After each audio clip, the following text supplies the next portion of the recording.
Hey there, folks. Welcome to our cozy nook of tales and adventures. Today, like every episode, we're unlocking the doors of imagination to explore new worlds, meet fascinating characters, and experience unique emotions.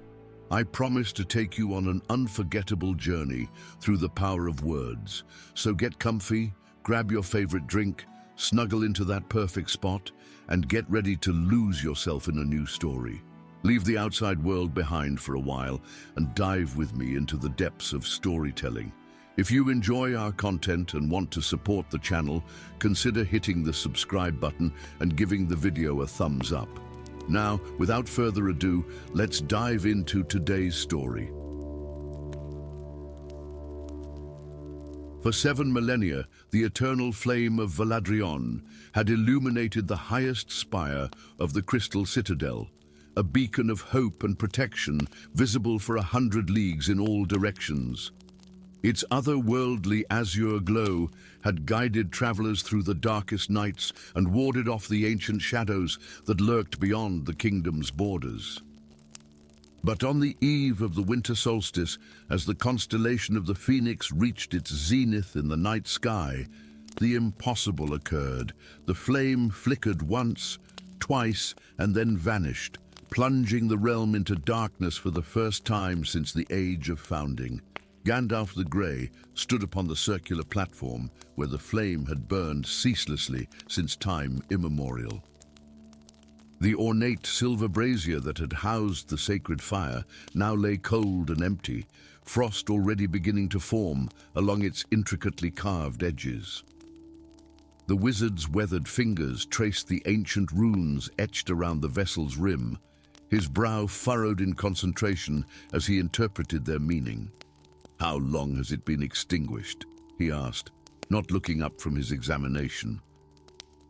Highkeeper Thalion wrung his hands nervously, his elaborate ceremonial robes of office appearing suddenly too large for his diminished frame. 3 days, Master Gandalf. We sent word immediately, but, He gestured helplessly at the darkened spire around them. Already, the effects are being felt throughout the kingdom. Indeed, even from this height, Gandalf could see the evidence of the flame's absence. A subtle darkness crept across the lands surrounding Valadrion, not the natural darkness of night, but something more insidious. It moved like fog, but absorbed light rather than merely obscuring it. Where it touched, flowers withered and streams ran brackish. Reports told of livestock falling ill and children experiencing terrifying nightmares. The corrosive dark, Gandalf murmured, the ancient term feeling like ash upon his tongue. It has waited long for this opportunity. Can the flame be rekindled? The question came from Princess Elindra, heir to the throne of Valadrion, who had observed the wizard's investigation in stoic silence until now. Unlike her advisors, who had succumbed to panic, the young royal's voice remained steady, though her eyes betrayed her fear. Gandalf turned to face her, his expression grave beneath his bushy eyebrows. The flame was not a common fire, Your Highness. It was kindled from the original flame, the first magic brought into this world by the primordial mages. One cannot simply strike a match to relight it. Then we are doomed, whispered Thalion.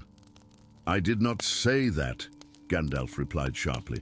I said it cannot be relit, but it can be found. Both Elindra and Thalion stared at him in confusion. The flame still exists, the wizard continued. Indeed, it has been taken, not extinguished, divided perhaps, but not destroyed. Such power cannot be unmade, only transformed or hidden. He straightened to his full height, decision made. I must seek the fragments of the flame before the corrosive dark consumes all of Valadrion. Dawn painted the eastern sky in hues of crimson and gold as Gandalf prepared for his journey in the castle courtyard. Servants bustled about, securing provisions to a sturdy mountain pony as the wizard consulted an ancient map spread across a stone table. You trace a perilous path, came a voice like silk over steel. Gandalf looked up to find Princess Elindra approaching, though she had exchanged her formal court attire for the practical leathers and wools of a ranger. A slender sword hung at her hip, and a bow and quiver were strapped across her back. "Your Highness should remain within the protection of the citadel," Gandalf said, though his tone suggested he already knew the futility of such advice. "My people suffer while darkness encroaches upon our lands," she replied firmly. "I will not hide behind crystal walls while you alone bear this burden."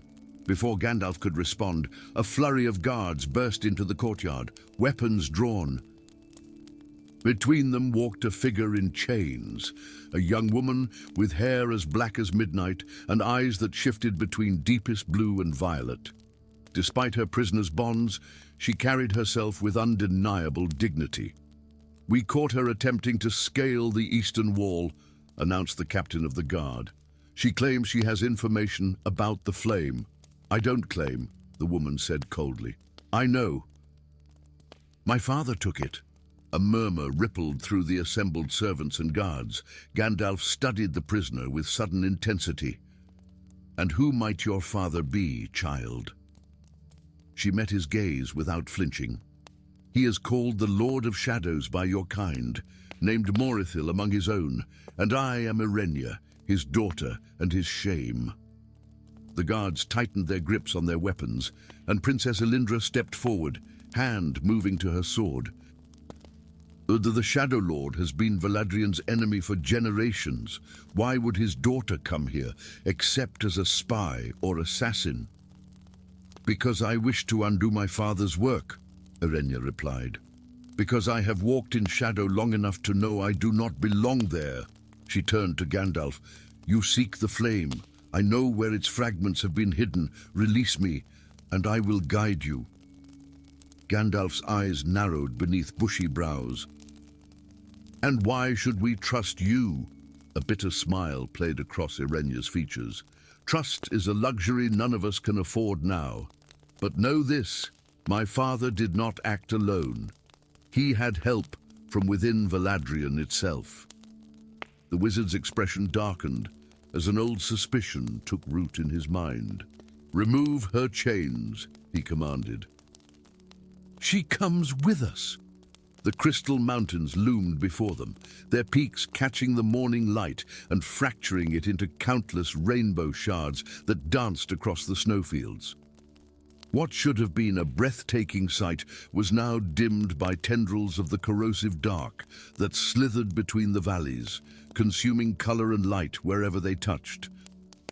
Gandalf, Elindra, and Irenia had traveled swiftly, leaving the relative safety of Valadrion's heartlands behind. For 3 days, they had watched the darkness spread, always moving faster than seemed possible. Villages they passed through were already showing signs of the corruption, crops failing, wells turning bitter, and an oppressive melancholy settling over the inhabitants. "The first fragment lies within the Cavern of Echoes," Irenia said, pointing to a nearly invisible fissure in the mountainside ahead. "My father split the flame into 3 parts, one hidden in the depths of earth, one in the heart of the ancient forest, and one in the realm between realms." "How did he accomplish such a feat?" Elindra asked, suspicion still evident in her voice. "Nay, the flame has resisted all attempts to move or alter it for thousands of years." Irenia's expression grew troubled. "He had help from one who understood the flame's original binding, a mage of great power and greater ambition." Gandalf, who had been unusually silent during their journey, spoke at last. "Archimage Luminor." The name hung in the air between them. Elindra gasped. "Impossible. Luminor is Valadrion's most trusted advisor. He has served the crown for centuries. And in those centuries, perhaps he grew tired of serving," Gandalf replied, his voice heavy with the weight of old memories. "Luminor was my teacher, long ago. Even then, his brilliance was matched only by his hunger for greater power. They approached the mountain fissure, which widened as they drew nearer to reveal a passage large enough to walk through single file. Cold air rushed out from the darkness beyond, carrying echoes of distant sounds, dripping water, shifting stone, and something else, a faint, melodic humming. The first fragment calls to its rightful guardian, Irenia observed, watching Gandalf closely. The wizard frowned. "What do you mean? You truly don't know?" Her violet eyes studied him with newfound interest. "The flame responds to you because of your bloodline. You are descended from Valanthia, the first mage who brought the original flame into this world." This revelation struck Gandalf like a physical blow. Throughout his long life, he had felt an inexplicable connection to the magic of fire, a natural affinity that had made certain spells come easily to him, while others required grueling study. Yet never had he suspected a direct lineage to the legendary founder of magic itself. "How could you possibly know this when I did not?" he demanded. "My father knows the true histories of all the ancient bloodlines," Irenia replied. "He has studied them for centuries, seeking weaknesses. It is why he needed Luminor. Only a mage of the first blood could help him divide the flame." Understanding dawned in Gandalf's eyes. "And if I am of that same blood, then you can restore what was broken," Irenia confirmed. "But we must hurry. Each fragment we recover will draw Luminor's attention." The Cavern of Echoes lived up to its name, magnifying their footsteps into thunderous applause as they ventured deeper into the mountain's heart. Phosphorescent fungi provided just enough light to navigate by, casting eerie blue-green shadows across the crystalline walls. The humming grew louder as they descended, resolving into a haunting melody that seemed to tug at Gandalf's very soul. He followed the sound instinctively, leading their small party through winding passages until they emerged into a vast underground cathedral. Stalactites and stalagmites had grown together over millennia to form fluted columns that supported the immense ceiling high above. At the chamber's center floated a shard of pure blue flame, suspended in mid-air and pulsing gently in rhythm with the melody only Gandalf could hear clearly. "The first fragment," he whispered, moving toward it as if in a trance. "Wait!" Irenia called out. "It will be protected." Her warning came too late. As Gandalf approached the fragment, the ground beneath them trembled. From the shadows emerged a massive creature that appeared to be carved from the living crystal of the mountain itself. Standing 3 times the height of a man, its faceted body refracted the light of the flame shard into dazzling patterns across the cavern. "A crystal guardian," Elindra breathed, drawing her sword, though it seemed woefully inadequate against such a foe. The creature's voice resonated through the chamber like the toll of an enormous bell. "You who seeks the sacred flame." Gandalf stepped forward, staff raised defensively before him. "I am Gandalf the Grey, descendant of Valanthia. I come to restore what was wrongfully taken." The Crystal Guardian's featureless face turned toward him, studying him with unseen eyes.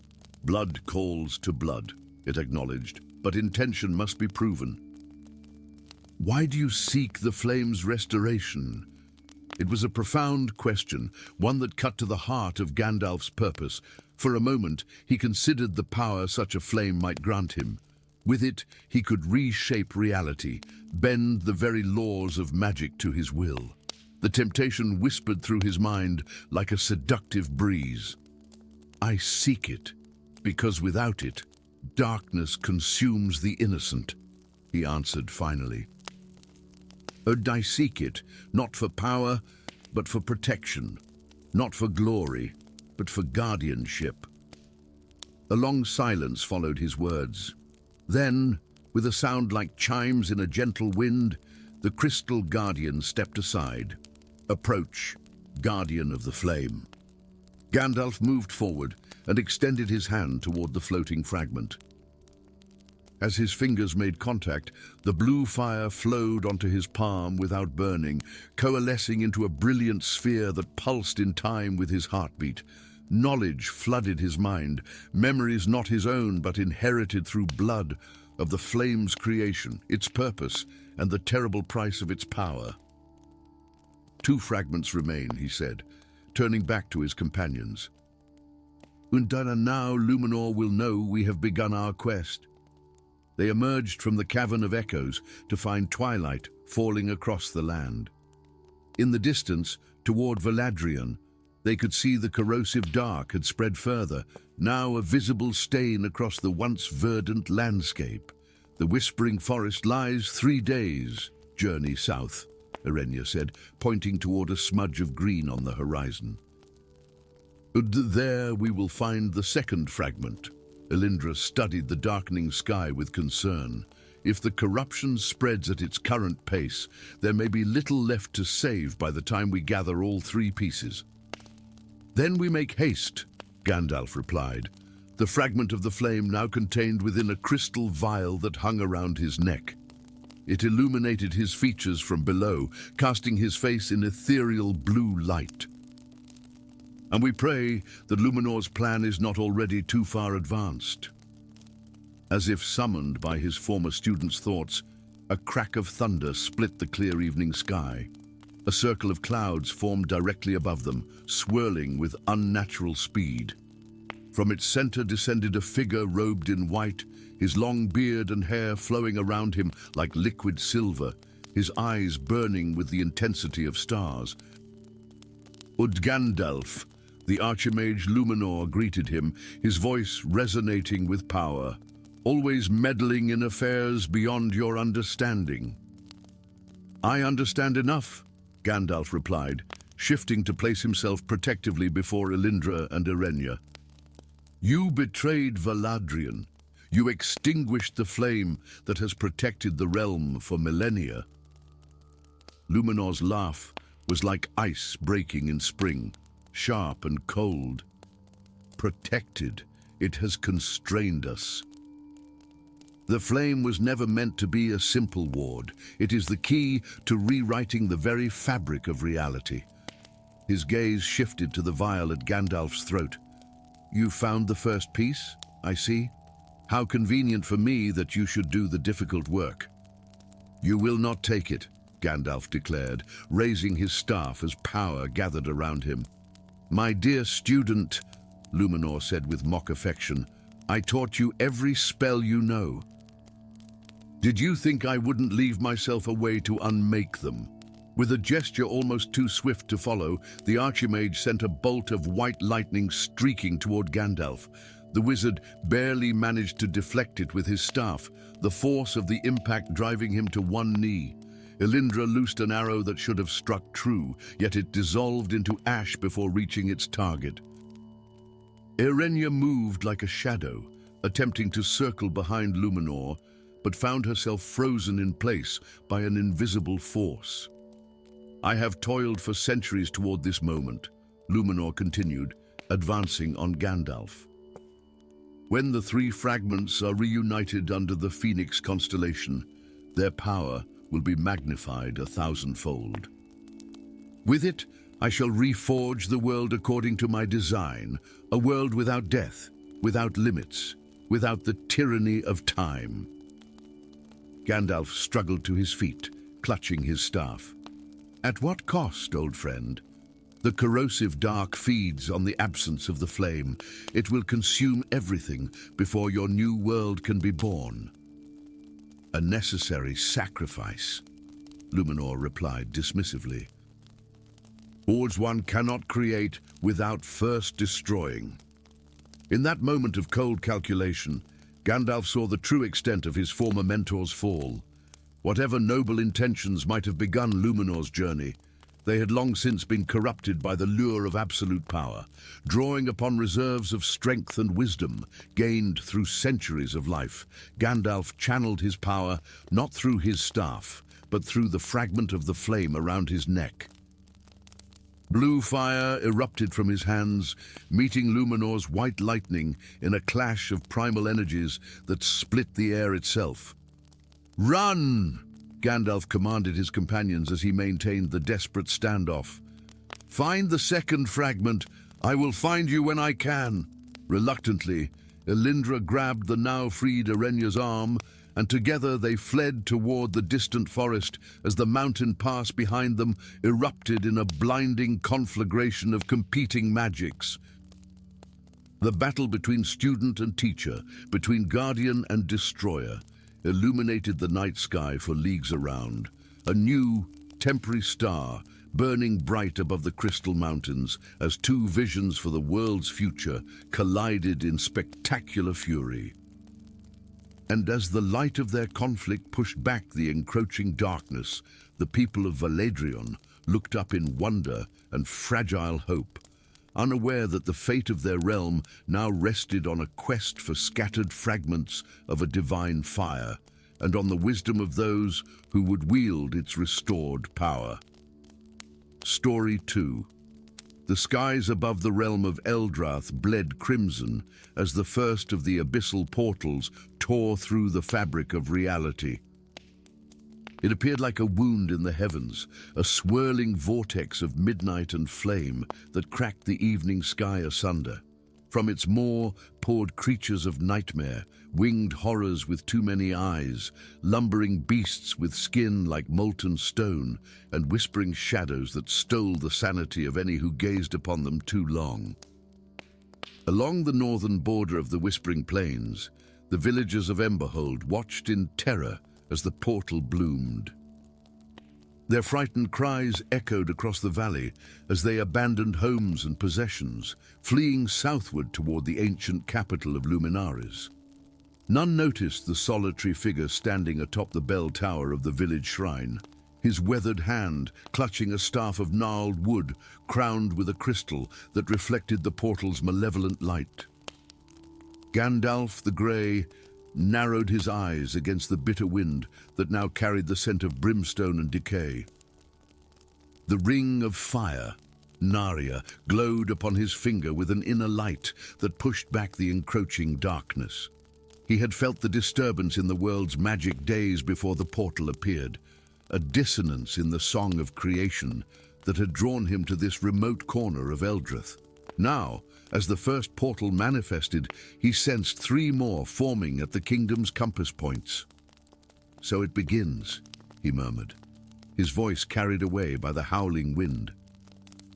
"The Guardian's prophecy comes to pass at last." The wizard closed his eyes, reaching out with senses honed over centuries of life. He sought the presence of the other Guardians, those sworn since time immemorial to defend the boundaries between worlds.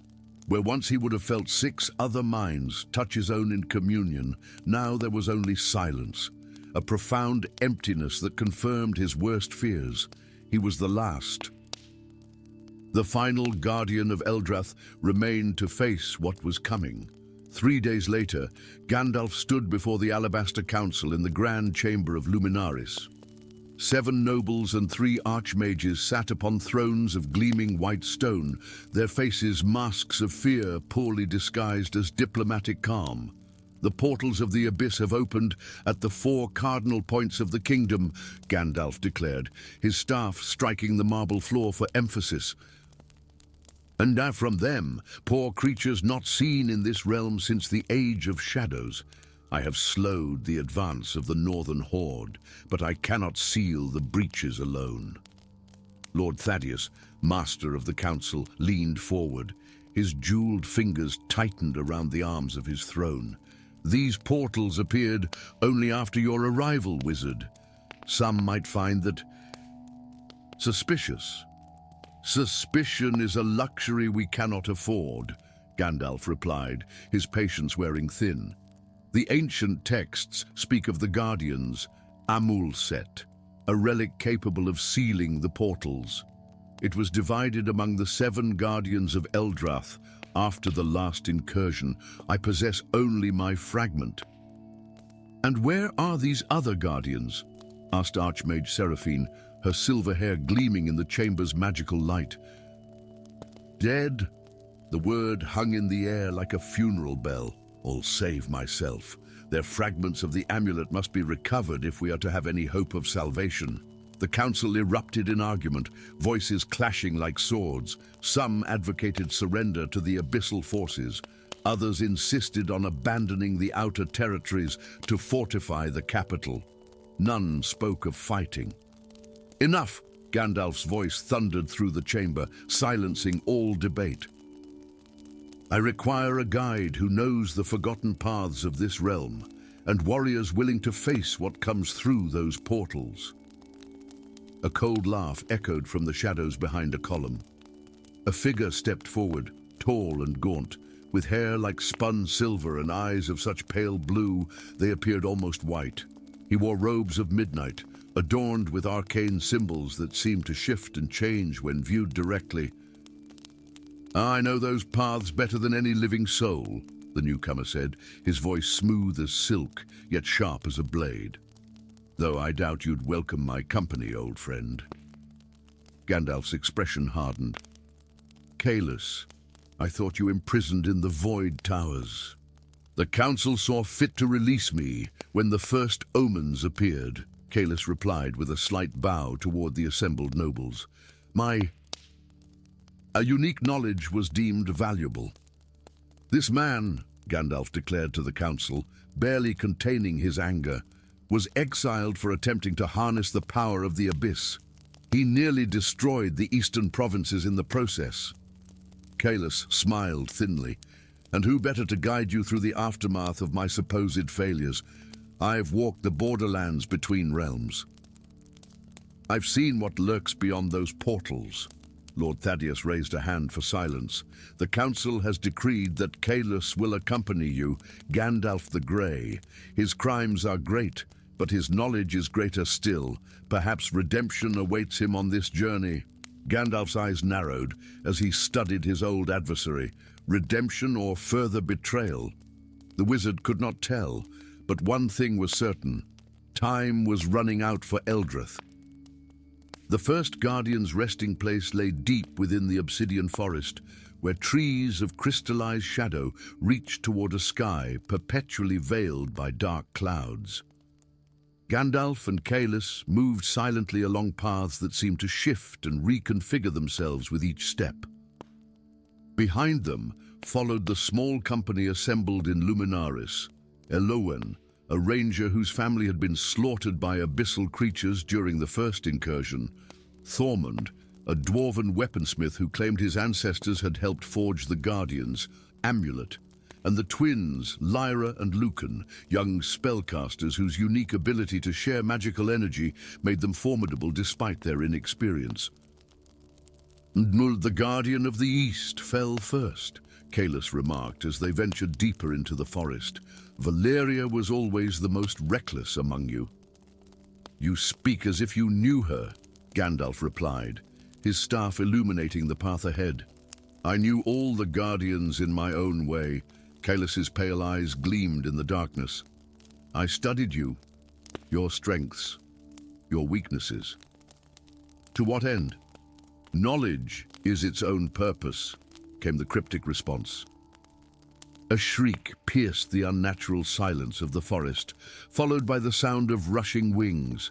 The company froze as a swarm of shadow bats descended from the canopy, their fangs dripping with luminescent venom. "Abyssal scouts!" shouted Thormund, swinging his axe in a wide arc that cleaved through three of the creatures. The twins moved in perfect synchronicity, their spells weaving together to create a dome of protective light. Elowen's arrows found their marks with unerring precision, while Gandalf raised his staff.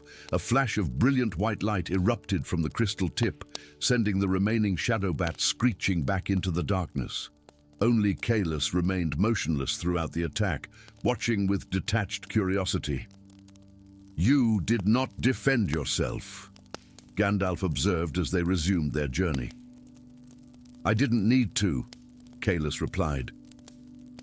Oh, those creatures wouldn't have harmed me. And why is that? The sorcerer merely smiled and walked ahead. Valeria's tomb rose from the heart of the forest like a spire of obsidian glass, its surface etched with runes of binding and protection.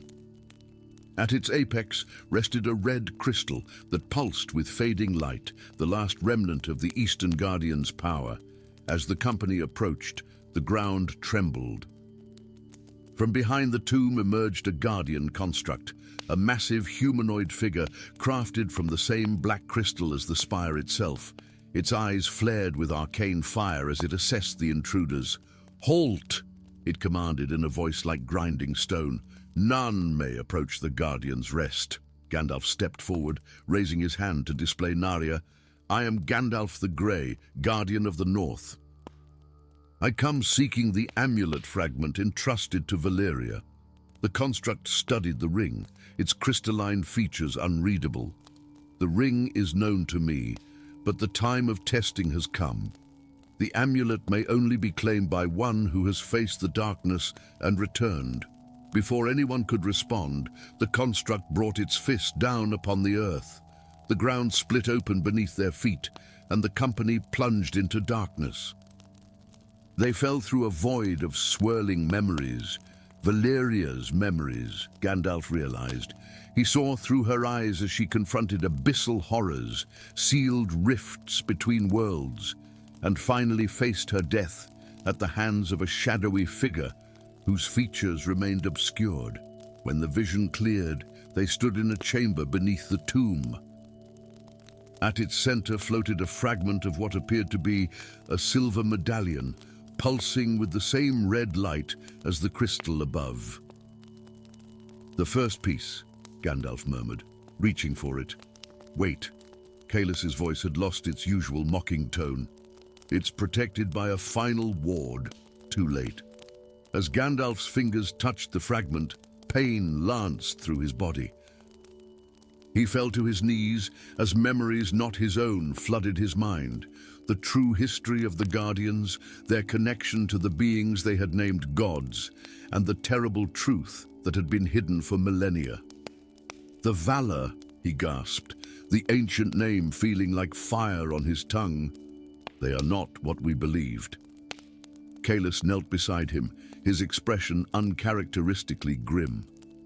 "Now you begin to understand why I sought what I did. The Guardians were never protectors, they were jailers, and those they imprisoned were not demons, but the first children of creation." As the pain subsided, Gandalf rose shakily to his feet. The amulet fragment had attached itself to the pendant he wore, the first piece of 7 needed to complete the whole. "Why did you really come with me, Kaelus?" he asked quietly. The sorcerer's pale eyes reflected the red light of the chamber. "Perhaps to ensure that when you learn the full truth, you make the right choice." "And what choice is that? Whether to seal the portals once more, continuing the cycle of imprisonment, or to let them remain open, allowing what was sundered to be made whole again." As they emerged from the tomb, the sky above had darkened further. In the distance, a second portal had grown nearly twice its original size, disgorging new horrors into the world of Eldrath. The eastern horizon glowed with the fires of burning villages. Elowyn pointed toward the ominous light. "We should go there next. People need immediate protection." "No," Gandalf said firmly, the weight of newfound knowledge heavy upon him. "We must recover the next fragment. The Western Guardian's rest lies beyond the Silvermere Mountains." "You would abandon those people to their fate?" demanded the ranger, her hand instinctively moving to her bow. "I would save all people from a far worse fate," Gandalf replied. "The portals cannot be fought, only sealed, and for that we need the complete amulet." As they turned westward, Gandalf felt Kaelus's gaze upon him. The sorcerer's words echoed in his mind. A choice would come between continuing an ancient cycle or breaking it forever. What troubled the wizard most was the growing suspicion that either choice might be wrong. The amulet fragment pulsed against his chest, its power mingling with his own. With each piece they recovered, more of the truth would be revealed, about the Guardians, about the beings they had named gods, and about the true nature of the abyss that now threatened to reclaim Eldrath. Gandalf looked to the horizon where another portal swirled like a malevolent eye. "We continue west," he declared. "And may we be swift enough to outrun both the darkness behind and the truth ahead." Behind him, Kaelus smiled faintly, a look of satisfaction crossing his features as the company began their long journey across the blighted lands of a kingdom under siege. Story 3. The three moons of Arthesian, Silvereye, Blood Moon, and Mistral, hung in perfect alignment for the first time in 1,000 years, casting an otherworldly glow across the vast continent. In the alabaster tower of celestial observation, ancient astronomers gasped as the prophesied celestial event unfolded before their eyes. The alignment bathed the lands in an ethereal light that seemed to penetrate stone and water alike, awakening dormant magics buried beneath the soil of the three warring kingdoms. Valadrion with its golden spires and warrior nobility, Mistravale with its arcane academies shrouded in perpetual mist, and Thorn Hallow with its impenetrable forests and reclusive druids. Far from the politics of kings and the whispers of court magicians, Gandalf the Grey sat alone atop Ravenstone Peak, his weathered hands extended toward the converging moonlight. The wizard had been drawn to this place by dreams that had plagued him for weeks. Visions of a crown forged from starlight and shadow, and voices that spoke of a destiny written in the firmament. He had dismissed them as the wandering thoughts of an old mind, until the dreams began to speak his true name, a name known to few living beings. "I am but a wanderer," he muttered to the night sky, "not a kingmaker or a prophet." Yet even as the words left his lips, the moonlight coalesced into a beam that struck his gnarled staff. The wood, ancient as the mountains themselves, began to glow with an inner light. Before his astonished eyes, a symbol etched itself into the wood, 3 interlocking circles, each containing a different rune, one for strength, one for wisdom, and one for growth. The mark of the 3 kingdoms. Gandalf stared at the transformed staff, a weight of responsibility settling upon his shoulders. "So it begins," he whispered, as it was foretold. Dawn broke over the eastern vale as Gandalf made his way along the hidden paths known only to those who had walked the world for centuries. The mark upon his staff pulsed with a subtle glow that seemed to respond to his direction, growing brighter when he turned south toward the ancestral seat of the 3 kingdoms. He had barely crossed the border of Valadrion when he sensed them, riders approaching from the west, their horses' hooves thundering against the earth like war drums. The wizard slipped into the shelter of an ancient oak, just as 6 knights in gleaming armor crested the hill, their tabards bearing the golden lion of King Edric the Unyielding. "Spread out." "The diviner swore the bearer of the mark would pass this way," commanded their leader, a stern-faced woman with a scar running across her right cheek. "King Edric wants the staff-bearer found before the other kingdoms learn of the prophecy's awakening." Gandalf frowned. News had traveled faster than even he had anticipated. With a whispered word that bent light around his form, he moved silently away from his pursuers, deeper into the wilds that separated the realms of men from one another. By nightfall, he had reached the ruins of Eldenreach, an outpost abandoned centuries ago when the 3 kingdoms had split from their unified past. The crumbling walls still bore the ancient sigil of Arthesian before its sundering, the very symbol now carved into his staff. "You're either very brave or very foolish to travel these lands during the alignment," came a voice from the shadows. Gandalf turned swiftly, his staff raised defensively. A woman emerged from the darkness, her cloak the color of midnight, adorned with silver runes that shimmered like captive stars. Her eyes, sharp and knowing, assessed him with unconcealed interest. "Lysandra of the Veiled Isle," she said by way of introduction. "Once court magician to King Thorn, now, shall we say, independently aligned." "A rebel," Gandalf translated, lowering his staff slightly but keeping it angled to conceal the mark. "And why does a former court magician hide in ancient ruins?" Her smile was as sharp as a blade. "The same reason a wandering wizard suddenly finds himself pursued by 3 royal contingents simultaneously." She gestured to his staff. The prophecy has chosen its messenger, it seems." Gandalf's eyes narrowed. "How do you know of this?" "Because I've spent 20 years studying the prophecy of unification while the kings have tried to bury it." She stepped closer, pushing back her hood to reveal intricate silver markings along her temples, magical augmentations that mark the highest echelon of arcane practitioners. "They fear what they don't understand. The crown doesn't grant power over kingdoms. It reveals truth, which is far more dangerous to those who rule through deception." "You speak as if you've seen this crown," Gandalf remarked, studying her face for signs of duplicity. "I've seen fragments of its lore scattered throughout the hidden libraries of all 3 kingdoms." Her voice dropped to a whisper. "The crown of the 3 kingdoms lies in the catacombs of Ironheim, protected by guardians and traps set by the last united king before the Sundering." A distant horn sounded, followed by the baying of hounds. Lysandra tensed. "Mystic hunters from Mistra Vale. They can track magical signatures."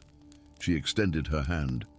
"You need an ally who knows what the prophecy truly means, and I need someone the crown might actually respond to." "Shall we venture together, wizard?" After a moment's consideration, Gandalf nodded. "Lead on, my lady of questionable loyalties." Her laughter echoed against the ancient stones as she began weaving a concealment charm around them. "Oh, my loyalties are quite clear, Gandalf the Grey. They simply aren't to any king." The catacombs of Ironheim lay beneath the neutral ground of the Shattered Plains, where the borders of the 3 kingdoms converged in a landscape of jagged stone formations and crystalline pools. Legend held that this was where the last battle of the United Kingdom had been fought, where 3 brothers had shattered both the land and their father's legacy in their quest for power.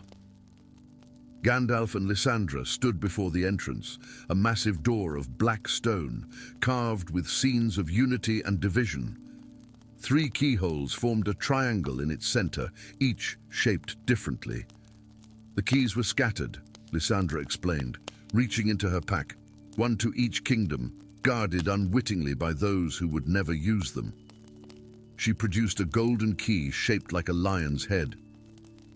"The key of Valadrion, stolen from King Edric's very crown." Gandalf raised an eyebrow but said nothing as he reached into his robes and withdrew a silver key adorned with leaves, the key of Thorn Hallow. "Found in the possession of a tree shepherd who didn't recognize its significance," he explained. "And the third?" he asked. Lysandra's expression darkened. "The key of Mistra Vale remains with its archmage. We cannot retrieve it without confrontation." As if summoned by her words, a flash of blue fire erupted behind them.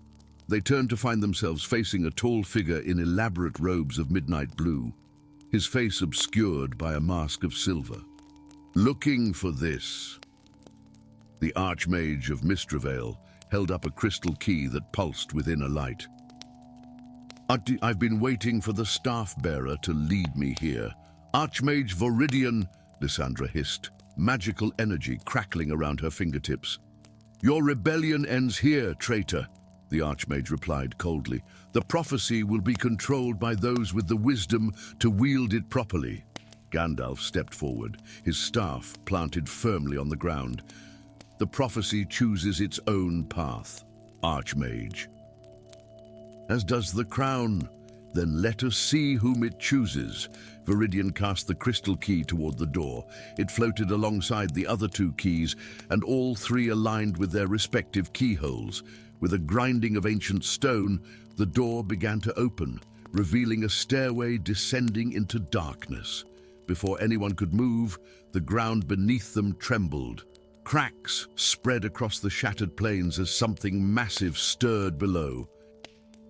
"The Guardian awakens," Lysandra whispered, awe and fear mingling in her voice. From the depths of the catacomb entrance erupted a creature of legend, a dragon with scales that shifted between three colors, gold like the sun, silver like moonlight, and emerald like the deepest forest. Each of its three heads bore a crown of horns, representing one of the kingdoms. "Dracarys the tripartite," breathed the Archmage. "The last king's most loyal servant," the central head of the dragon spoke, its voice resonating like thunder. "Those who seek the crown must prove worthy, not through combat, but through truth." Its eyes, 6 in total, each glowing with ancient magic, fixed upon the three figures. "Who among you seeks to wear the crown of the three kingdoms?" The Archmage stepped forward immediately. "I do, Great Guardian. I seek to unify what was broken and restore glory to Arthesian." The dragon's right head snorted, releasing a plume of smoke. "Your heart speaks differently than your lips, Viridian of Mistravale. You seek the crown for dominion, not unity." Lysandra moved next, her chin raised proudly. "I seek the crown to break the power of tyrants and return choice to the people of all three realms." The left head of the dragon regarded her solemnly. "Noble intentions built upon a foundation of vengeance. The crown cannot rest on such turbulent waters." All 6 eyes then turned to Gandalf, who had remained silent. "And you, bearer of the mark, what do you seek from the crown?" Gandalf looked down at his staff, at the symbol that had chosen him for this moment. He thought of the warring kingdoms, of the prophecy that had drawn him here, and of the burden of choices that shaped the world. "I do not seek to wear the crown," he said finally. "I seek only to find one worthy of its truth, one who understands that ruling three kingdoms is not about power, but about serving three peoples with different needs and histories." The three heads of Dracarys exchanged glances, a silent communication passing between them. Then, as one, they bowed. The central passage behind the dragon illuminated, revealing a chamber where a simple circlet of intertwined gold, silver, and crystal rested upon a stone pedestal. "Proceed, Gandalf the Grey," the dragon commanded. "Take up the crown not for yourself, but for the future." The Archmage moved to intercept, magic flaring around his hands, but Lysandra engaged him in arcane combat, their spells colliding in explosions of light and shadow. "Go," she shouted to Gandalf. "I will hold him." Gandalf strode past the dragon and into the chamber. The crown seemed to pulse with inner light as he approached, responding to the mark upon his staff. As he lifted it, visions filled his mind, the true hearts and intentions of every potential ruler in the three kingdoms. He saw their virtues and flaws, their capacity for growth and their potential for corruption. Among them, a single figure stood out, a young scholar from the borderlands between kingdoms who bore the blood of all three royal lines unknowingly, whose heart held genuine compassion for all peoples of Arthesian. When Gandalf emerged from the chamber, both Lysandra and the Archmage had exhausted their magical reserves, standing in uneasy stalemate. "The crown has shown me the truth," Gandalf announced, the circlet glowing softly in his hands. "It cannot unify by force or decree. It can only reveal the path to unity through the right ruler." "Who?" demanded Viridian. "Which kingdom's claim is strongest?" Gandalf smiled enigmatically. That is not for me to proclaim. The crown will find its rightful bearer when the time comes, one who embodies all three kingdoms without seeking to rule them." The dragon nodded its three heads in approval. The messenger has understood. The prophecy continues its course, not ended today, but advanced.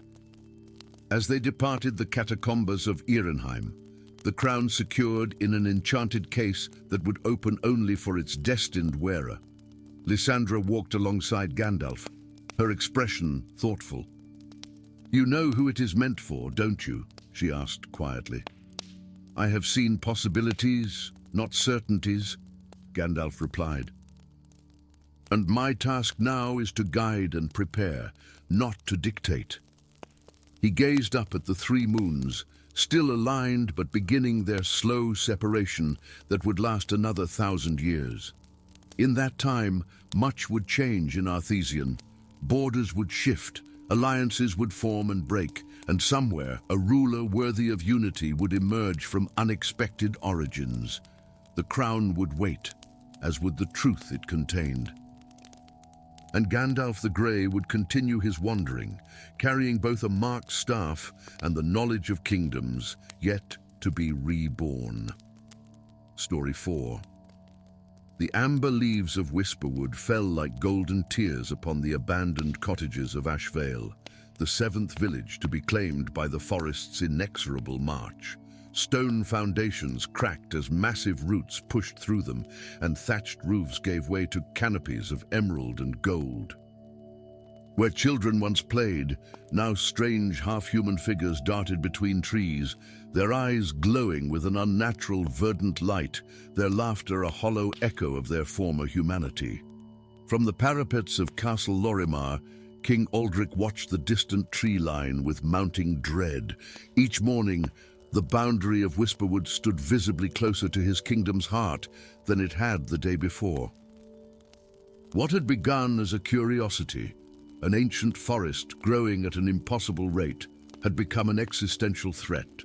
Villages vanished, scouts never returned, and whispers spread of beings neither human nor beast prowling the expanding woodland borders. "The forest will reach our gates within a fortnight, Your Majesty," said Lord Commander Valeric, his weathered face grim beneath his silver helm. "Our blades cannot hold back trees, and our archers report their arrows simply disappear among the branches." King Aldric's fingers tightened around the cold stone of the parapet. "Then we must seek aid beyond steel and fire." He turned to his advisor, an ancient man with a scroll already in hand. "Send word immediately. Find the Grey Pilgrim. Find Gandalf." 3 days later, as morning mist clung to the forest's edge, a lone figure appeared on the eastern road. He walked with the aid of a gnarled staff, topped with a crystalline stone that caught the early light. His grey robes and wide-brimmed hat were travel-worn, and his beard fell long over his chest, yet he moved with the strength and purpose of a much younger man. The guards at the city gates straightened as he approached. "Oh, identify yourself, traveller," called the captain, though something in his voice suggested he already knew the answer. The old man's eyes twinkled beneath bushy eyebrows. "I am Gandalf, and I believe your king has requested my presence with some urgency."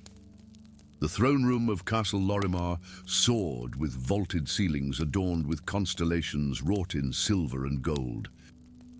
King Aldric rose from his throne of weirwood and alabaster as the guards announced the wizard's arrival. "Gandalf the Grey," the king said, relief evident in his voice. "Your arrival brings hope to a realm on the brink of despair." The wizard bowed slightly. "I came as swiftly as the roads would allow, Your Majesty. Though I must say, those roads grow narrower by the day as Whisperwood extends its reach." "Then you've already observed our plight," said Aldric, descending the dais to stand before Gandalf. "The ancient forest consumes our lands, transforms our people, and defies all attempts to halt its advance." Gandalf nodded solemnly. "I have known Whisperwood for many centuries. Your Majesty, it has never before behaved with such a purpose." He leaned slightly on his staff, his eyes distant with memory.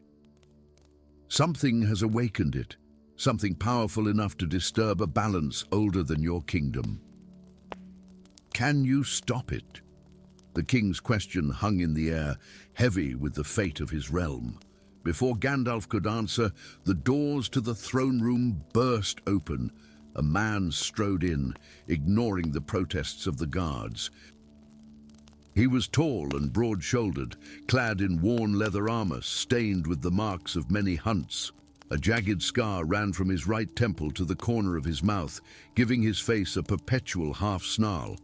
At his belt hung an assortment of weapons, a longbow, a quiver of arrows, several knives, and most notably, an axe with a blade that gleamed with an unnatural blue light. "But your Majesty," the man said, his voice rough as stone on steel, "if you're sending someone into that cursed forest, I demand to accompany them." The king sighed. "Gandalf, may I present Thorn, formerly the Master Hunter of Ashvale." "Formerly," Thorn spat, "because Ashvale no longer exists. And neither does my family, thanks to whatever evil lurks in those woods." Gandalf studied the hunter carefully, noting the haunted look in his eyes and the white-knuckled grip on his axe. "That weapon you carry," he said quietly, "it's of elven make, is it not?" Thorn's expression darkened. "Took it from one of those forest sorcerers 5 years ago, when they tried to stop me from hunting in the eastern glades. Before all this started," he patted the axe's handle possessively, "cuts through enchanted wood like normal steel through butter." "I see," Gandalf murmured, though his tone suggested he saw far more than he was saying. "Very well, your Majesty. I will enter Whisperwood and seek the source of this disturbance. And," he added, glancing at Thorn, "I believe the hunter's knowledge of the forest's borders could prove useful, despite his personal feelings toward magical entities." Thorn's mouth twisted in a bitter smile. "I watched my wife and daughter turn into something that wasn't human anymore before they vanished into those trees. My feelings aren't just personal, wizard. They're carved into my soul." Dawn broke over the eastern edge of Whisperwood as Gandalf and Thorn approached the forest boundary. Here, the transition was stark, verdant, impossibly lush vegetation suddenly rising like a wall where once had been rolling farmland.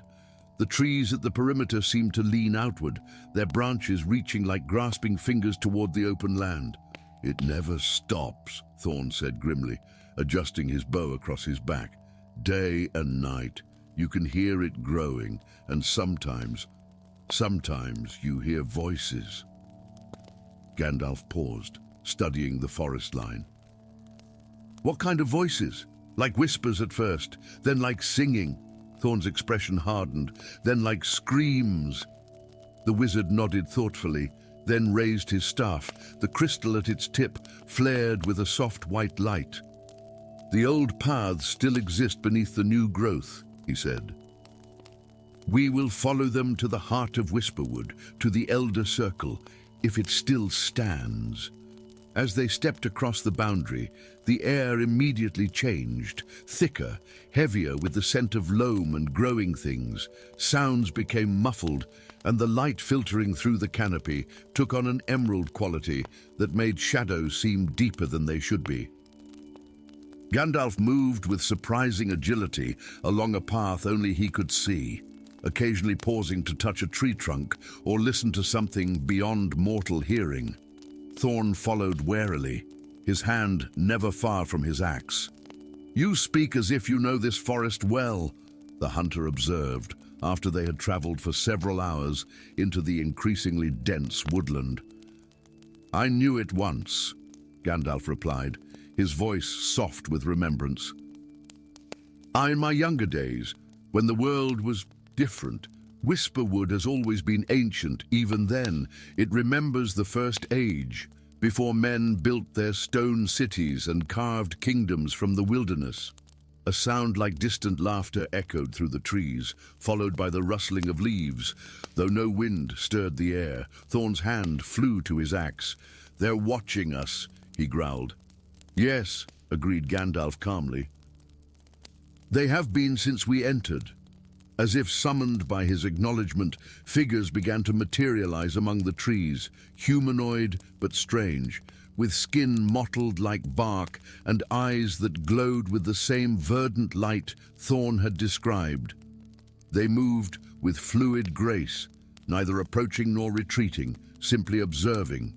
"Forest touched," Thorn whispered, his knuckles white around his axe handle, "like my family became before they changed completely." Gandalf raised a hand in greeting toward the figures. "We seek passage to the Elder Circle," he called out, his voice carrying a subtle power that made the very air vibrate. "I am Gandalf, friend to the ancient ones who dwell in the deep woods." One of the figures stepped forward, a woman with hair like autumn leaves and eyes that held more awareness than the others. When she spoke, her voice seemed to come from the forest itself rather than her mouth. "The Grey Wanderer returns," she said, tilting her head in an inhuman angle. "After centuries of absence, after the breaking of the old pact." Gandalf frowned. "What pact do you speak of? I have made many agreements in my long life." The woman smiled, revealing teeth like polished amber. "The forest remembers what the wizard has forgotten. The Elder Circle awaits. It has been waiting for your return since the Sundering." She turned and melted back among the trees. The other figures followed, though one remained, extending a branch-like arm to indicate they should follow. "I don't trust them," Thorn muttered. "Nor should you," Gandalf replied quietly. "But we must follow nevertheless." Deep within Whisperwood's heart, where the oldest trees grew so tall their uppermost branches seemed to scrape the very sky, lay the Elder Circle, a perfect ring of 13 massive oak trees, their trunks wider than 10 men standing shoulder to shoulder. Within this circle, the air hummed with ancient magic, and the ground was carpeted with luminescent moss that pulsed like a heartbeat. As Gandalf and Thorn entered the circle, guided by their silent escort, the forest-touched gathered around the perimeter. At the center stood an enormous figure that at first glance might have been mistaken for another tree, until it moved. 15 feet tall, with bark-like skin and a face weathered by countless seasons, the Ent regarded them with eyes deep as wells of amber. "Oakenheart," Gandalf breathed, recognition dawning on his face. "You still stand watch over the circle." Gandalf," rumbled the Ent, his voice like stone grinding against wood. "Long has it been since you walked beneath these boughs, 372 summers by my counting." The wizard stepped forward, genuine puzzlement in his expression. "Old friend, something stirs in my memory that I cannot quite grasp. The forest touch speak of a pact and a sundering, yet you do not remember," Oakenheart finished for him. "It was, part of the agreement. Your memory was veiled, even from yourself." Thorn, who had been watching the surrounding forest, touched with wary alertness, turned his attention to the conversation. "What agreement? What's he talking about, wizard?" Before Gandalf could respond, the ground beneath them trembled. The luminescent moss brightened, and from it rose a spectral figure, a woman formed entirely of green light and mist, her flowing robes and hair moving as if underwater. "I am Elindra, spirit of Whisperwood," the apparition announced, her voice like wind through summer leaves. "And you, Gandalf the Grey, once stood in this very circle and helped forge a treaty between the archmages of Lorimar and the Forest Realm." Images began to form in the air around them, illusions of a younger Gandalf standing among robed figures on one side and forest spirits on the other. 3 centuries ago," Elindra continued, The kingdom of Lorimar was new, carved from lands that had always belonged to Whisperwood. War was inevitable until you brokered peace, a binding magical contract that set boundaries for both realms.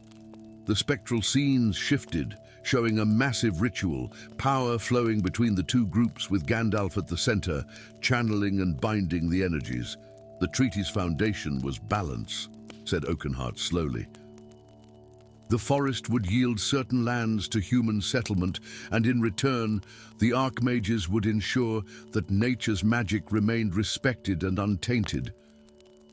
Gandalf's expression changed as fragments of memory began to return. The Archmage Council, he murmured, 7 mages who swore to protect the boundary between worlds natural and arcane. Yes, hissed Elindra, her form flickering with sudden anger. And for centuries, the balance held. Until recently, the illusions changed again, showing 7 towers surrounding Lorimar Castle, each one drawing magical energy from the earth in pulsing streams of light. The new Archmages have forgotten the old ways, Oakenheart said gravely. They draw power not just from the arcane sources permitted by the treaty, but from the very life force of the forest itself. They drain what they should protect. Thorn stepped forward, his face contorted with rage. So you're expanding the forest, taking back villages, transforming people, my family, into these things. He gestured wildly at the forest touched. As revenge, not revenge, Elindra corrected, her voice softening. Survival. The forest reclaims what it must to restore balance. Your people aren't lost, Hunter.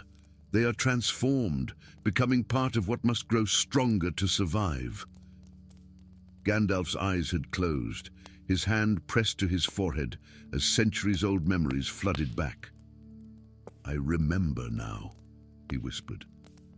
The ritual required a price. My memories of it were taken as a neutral safeguard. If either side violated the treaty, I would be drawn back to Whisperwood, my memories restored, to act as arbiter once more. He opened his eyes, which now held both sorrow and resolve. The treaty is indeed broken. I can feel it in the very soil beneath our feet. The Archmages draw power that is not theirs to take. Then you admit the forest is justified? Demanded Thorn, disbelief evident in his voice. And I admit the balance must be restored, Gandalf replied carefully, but not through the consumption of innocent villages. There is a third path, one that requires confronting those who have forgotten their duty.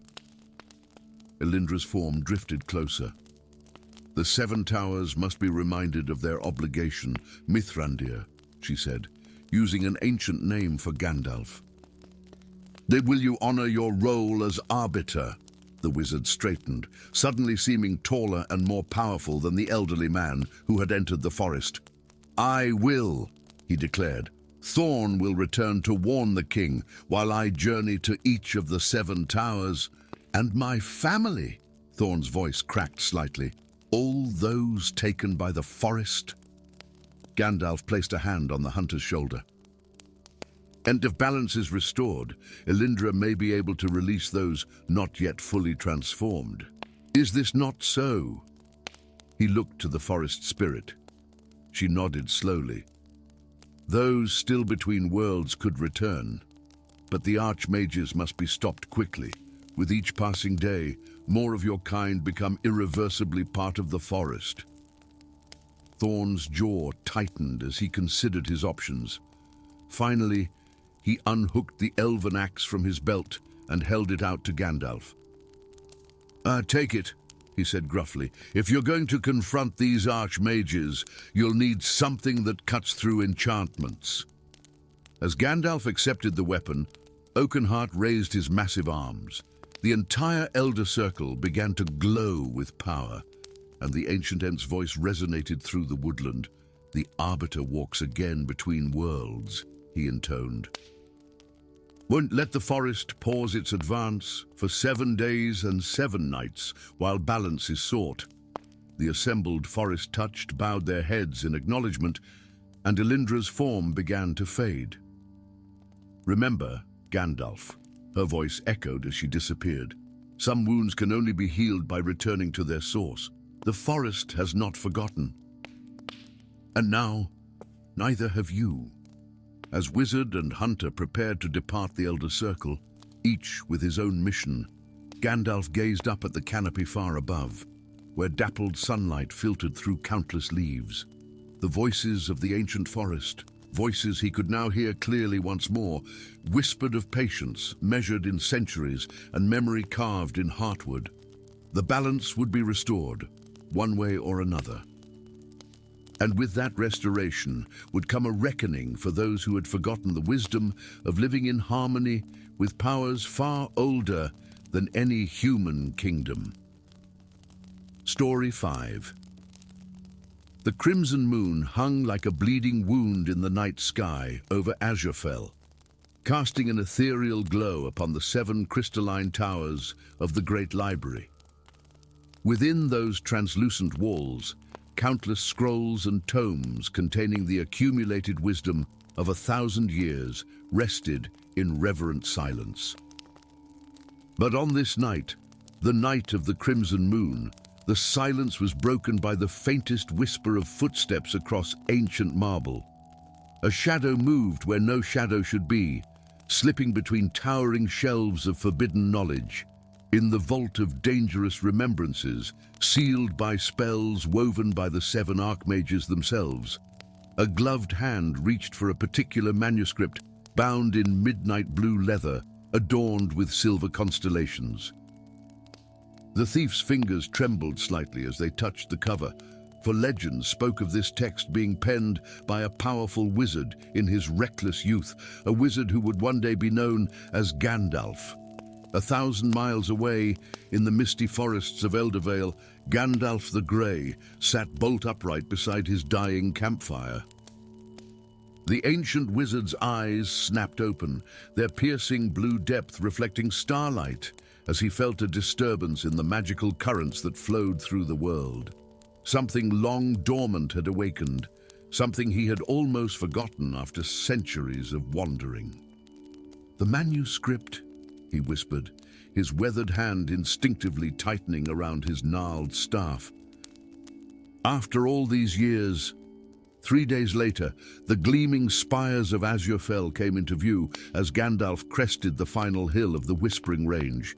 The magnificent library city shimmered like a mirage, its crystal towers refracting sunlight into 1,000 prismatic colors.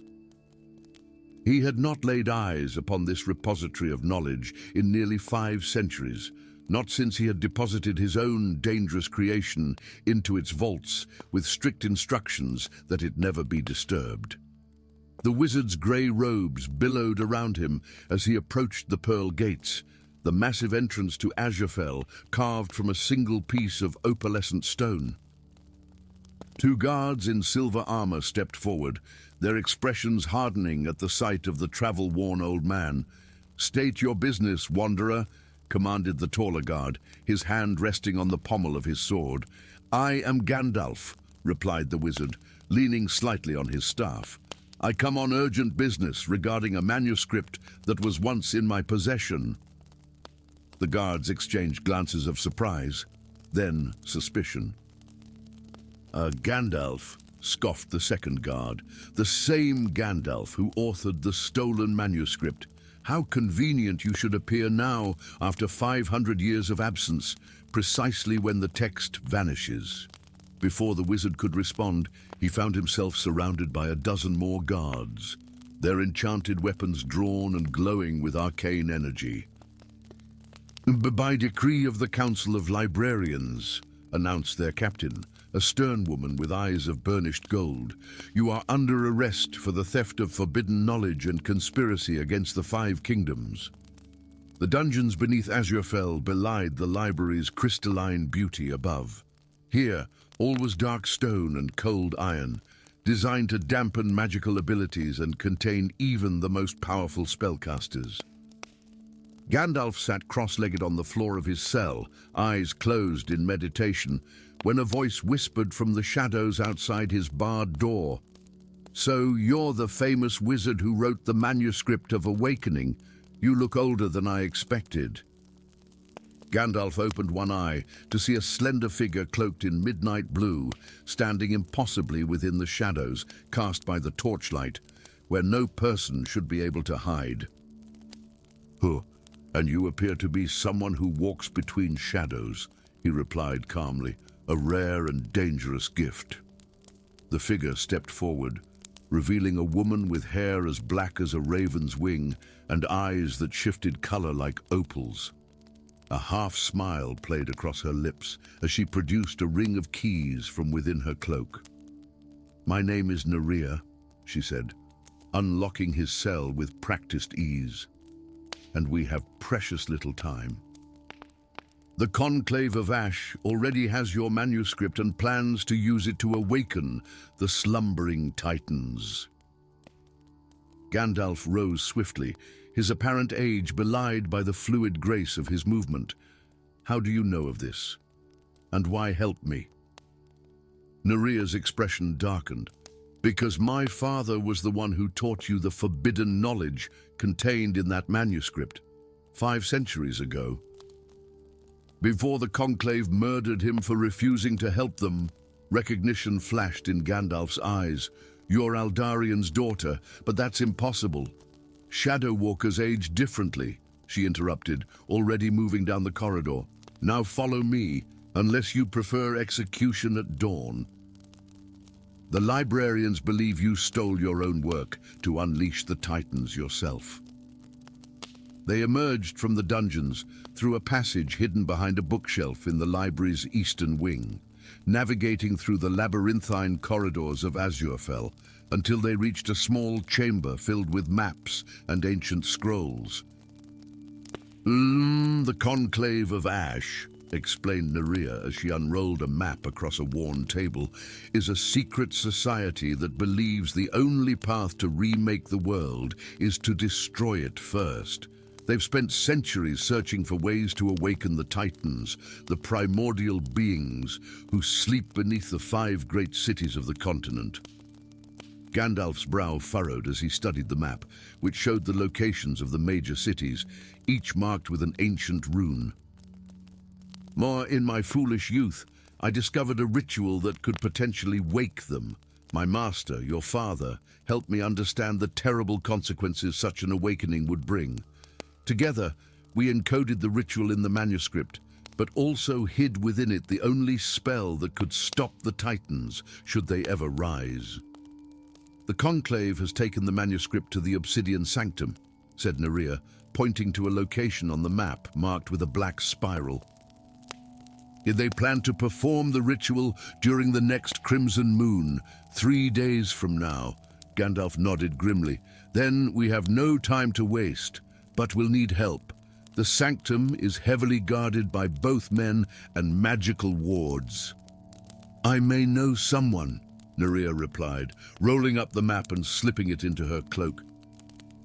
"I'm an old friend who owes me a favor, a dragon rider who patrols the northern wastes." Dawn broke over the Frostspine Mountains as Gandalf and Nerea approached a remote eyrie carved into the side of the tallest peak. Here, where the air was thin and the wind cut like a knife, dwelled Thorondil, last of the Dragon Wardens. The man who greeted them was tall and broad-shouldered, with a weathered face bearing scars from ancient battles and eyes that held both wisdom and wariness.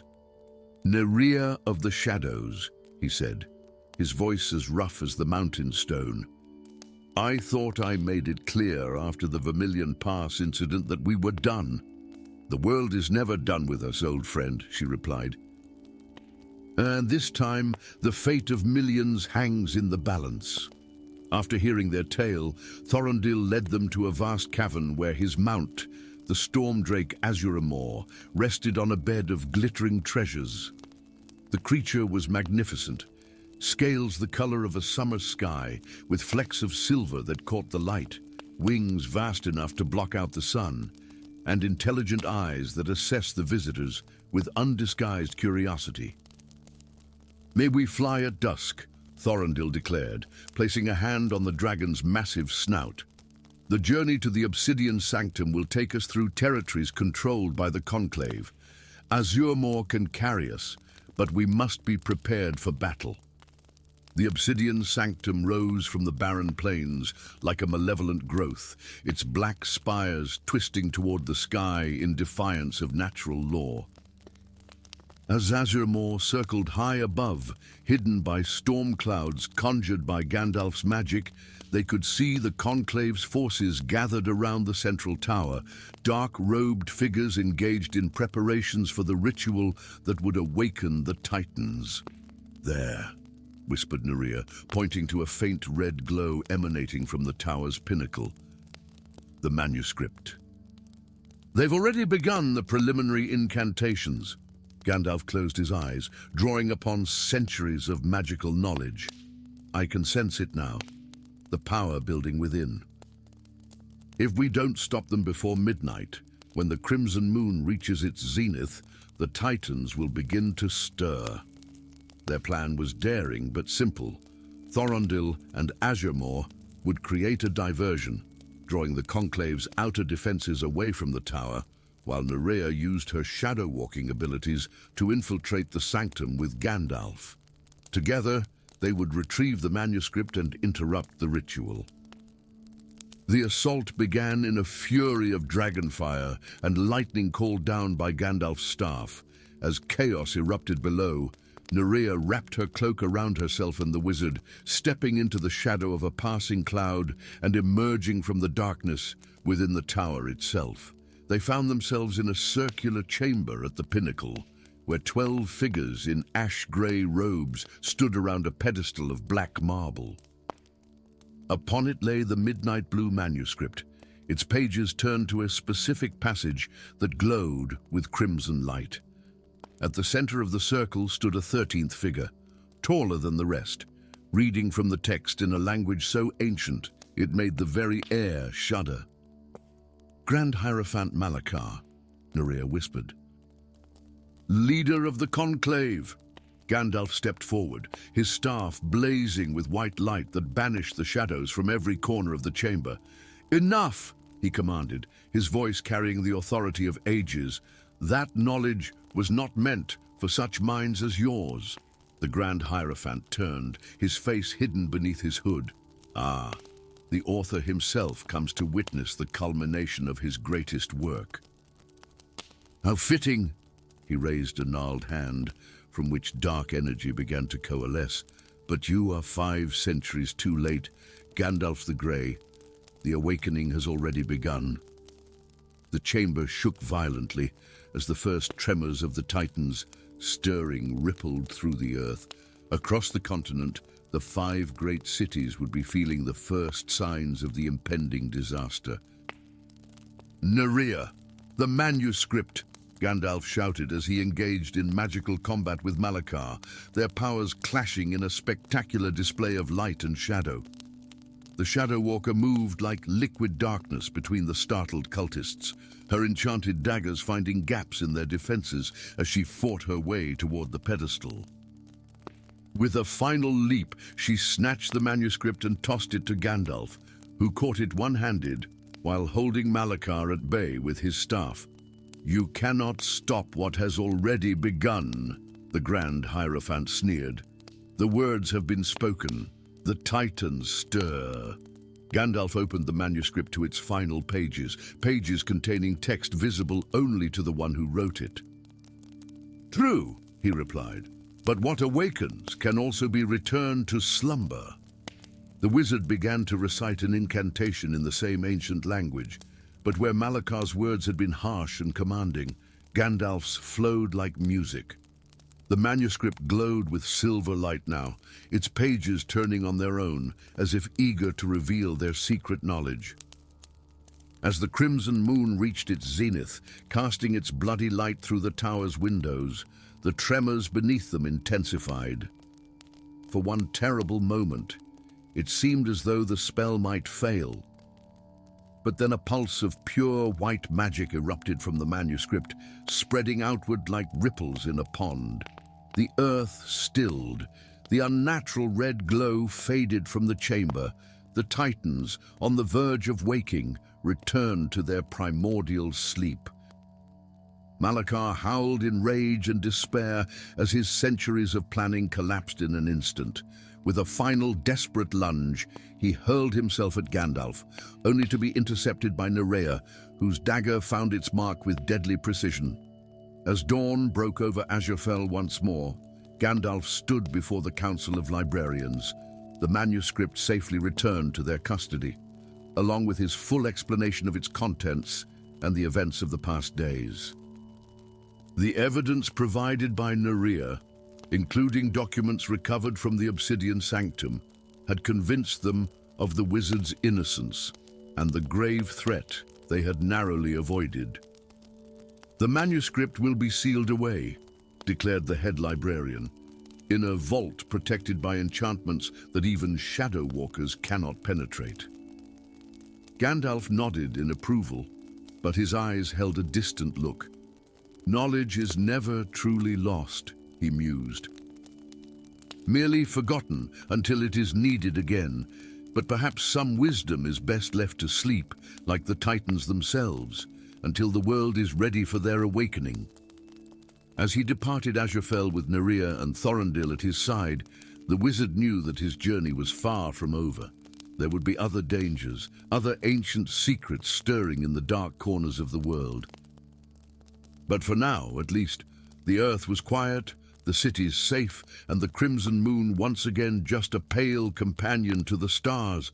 The manuscript of Azurfell had been written in folly, nearly used in malice, but ultimately served as the salvation it was always meant to be, a testament to the wisdom that comes only with age and the recognition of one's past mistakes. Story 6. The silver chalice fell from Lord Evander's hand, clattering against the marble floor of the grand hall. Crimson liquid, not wine, but blood, spread in a slow pool around the fallen vessel. The assembled courtiers froze in tableau of horror and disbelief as Lord Evander, head of the House of Dawn and member of the Eternal Five, clutched his chest where an ornate dagger protruded. His ancient eyes, which had witnessed the rise and fall of 1,000 mortal kingdoms, widened in shock. "Impossible," he whispered, his voice carrying the weight of millennia. Then he crumpled to the floor, dead. In the ensuing chaos, no one noticed the shadow slipping through the stained glass windows, nor did they see Astar, the Lord's personal guard, staring at his own trembling hands in disbelief. How could an immortal die? Dawn broke over Everlast like liquid gold, pouring across the landscape. The Everglow Mountains shimmered in the distance, their peaks perpetually capped in crystal that refracted sunlight into prismatic beams. Below, the 5 citadels, massive structures of marble, crystal, and enchanted metals, dominated the landscape, each home to one of the eternal families who had ruled since time immemorial. Or rather, the 4 citadels now. The Citadel of Dawn stood silent, its magical lights dimmed in mourning. Astar raced through the whispering woodlands, his breath ragged. 3 days had passed since Lord Evander's impossible death, and 3 days since Astar had been named the prime suspect. The proof, the ceremonial dagger that killed the immortal lord, was Astar's own, gifted to him when he became captain of Evander's guard a century ago. He had not committed the murder, but with every eternal guard and hunter in Everlast pursuing him, innocence mattered little.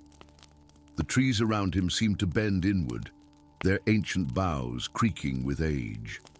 Unlike the immortals and their immediate court, these trees showed their years. Everything in Everlast aged, except the eternal families and those few they blessed with sips from the fountain of immortality. Astar himself had been granted this blessing 50 years ago, his reward for saving Lord Evander during the Rebellion of Dust. His body would never age past its prime, his dark hair would never grey, his reflexes never dull, yet he could still be killed. as Lord Evander's death had shockingly proven true even for the immortals themselves. A twig snapped behind him. Asta whirled, drawing his remaining blade, only to find himself facing the point of a crossbow. The great Captain Asta, reduced to fleeing through the woods like a common criminal, came a familiar voice. Cassius. Asta lowered his blade slightly, though his muscles remained tense. Have you come to take me in? Cassius, head of House Dustfall's hunters and once Asta's closest friend, stepped forward. His golden eyes, the mark of those born to serve the immortals, gleamed in the dappled light. I've come to understand why, Cassius replied, his crossbow unwavering. 1,000 years we've served them, Astar. Never once has an immortal fallen. If you managed this feat, I need to know how— It wasn't me, Astar said, the words bitter on his tongue. But someone wanted it to appear so. The other Eternals are in chaos. Lord Thorn of House Night claims the fountain itself is threatened. Lady Seraphine of House Twilight speaks of ancient prophecies. Cassius lowered his weapon slightly. Something is wrong in Everlast. Astar. The boundaries with the outer lands are thinning. For the first time in centuries, the plants sicken. Astar frowned. The barrier plants, the black vines and silverleaf that keep mortals out, dying, as if the magic sustaining them has diminished. A silence stretched between them, heavy with implications neither dared voice. Finally, Astar spoke. Give me 3 days, old friend. If I haven't found the truth by then, I'll surrender to your justice. After a long moment, Cassius nodded, then melted back into the forest. Astar exhaled, sheathed his blade, and continued toward the boundary that separated Everlast from the outer lands, the realm where ordinary mortals lived their brief, luminous lives. The village of Thornbriar sat just beyond the magical boundary, a collection of thatched cottages and small gardens where life proceeded according to nature's rhythm. Here, unlike in Everlast, time's passage was honored rather than defied. Astar kept his hood drawn low as he moved through the market. The few times he'd visited the outer lands, he'd been accompanied by a full escort, present only to oversee the collection of tribute. Now, he walked alone among those who lived and died, as humans were meant to. You look lost, stranger, came a soft voice. Asta turned to see a young woman with hair the color of autumn leaves and eyes that reflected the deep green of the forest. She carried a basket of herbs, their fragrance sharp and clean. I seek a healer, he said carefully, one who knows the old ways. Something flashed in her eyes, recognition perhaps, or wariness. I am Lyra, she said. I tend to the sick here. What ails you? Astar glanced around the crowded market. Not me, something far more ancient. She studied him, then nodded toward a small cottage at the village edge. Come at sunset. Bring no weapons into my home. Lyra's cottage sat half-hidden among tall grasses and wildflowers. Inside, bundles of herbs hung from the rafters, and shelves lined with bottles and pouches covered the walls. Through the open back door, Astar glimpsed a garden, where plants of all varieties grew in concentric circles. You're from Everlast, she said without preamble as she set a steaming cup before him. Did an immortal's servant, by your bearing. Astar didn't deny it. How did you know? The plants tell me things. She gestured to the cup. Drink, it will clear your mind. The tea was bitter, but left a sweet aftertaste. As Astar drank, Lyra moved to tend her garden. Following her, he noticed something strange. Amid the thriving herbs and flowers, a section contained black vines and silverleaf, the boundary plants of Everlast. Unlike their counterparts that formed the magical border, these appeared healthy and vibrant. You've been tending the boundary plants, he observed. Lyra nodded, her fingers gently caressing a silver leaf stem. For generations, my family has understood their language. Recently, they've cried out in pain. Something sickens them at their source. The fountain of immortality, Astar murmured. Lyra's eyes met his. Yes, the spring that feeds all magic in Everlast is failing, and now I hear whispers that an immortal has died. Astar's hand moved reflexively to his blade before remembering he'd left it outside. How do you know this? The cult of the hourglass has eyes everywhere. They believe the time has come for the Eternals to fall. The cult? I thought they were destroyed in the purges. Lyra's laugh was without humor. You cannot destroy an idea, immortals man, especially not one rooted in justice. Justice. Astar felt anger rising. They're murderers. And what are the Eternals? Lyra challenged. They've hoarded immortality for millennia while the rest of us wither and die. They take our tributes, our labors, sometimes our children as servants, all while claiming divine right. Astar wanted to object, but memories of Lord Evander's court, the excesses, the casual cruelty, the disregard for mortal lives gave him pause. I seek only the truth of Lord Evander's death, he said finally. Lyra studied him, then nodded. Then you must see what I've discovered, but not tonight. Tonight, rest. Tomorrow, we journey to the Whispering Forest. The forest lived up to its name. Even in the bright morning light, the ancient trees seemed to converse in hushed tones, their leaves rustling messages to one another. Lyra moved through them with the familiarity of kin, occasionally stopping to press her palm against a gnarled trunk. They remember the time before the Eternals, she explained. When immortality was a natural cycle of death and rebirth, not a hoarded treasure. She led him deeper to where the trees grew so close together that sunlight barely penetrated. At the center stood a massive oak, its trunk wide enough that 10 men linking hands could not encircle it. Its bark was etched with patterns that, upon closer inspection, Astar realized mirrored the cracks that had appeared on Lord Evander's skin as he died.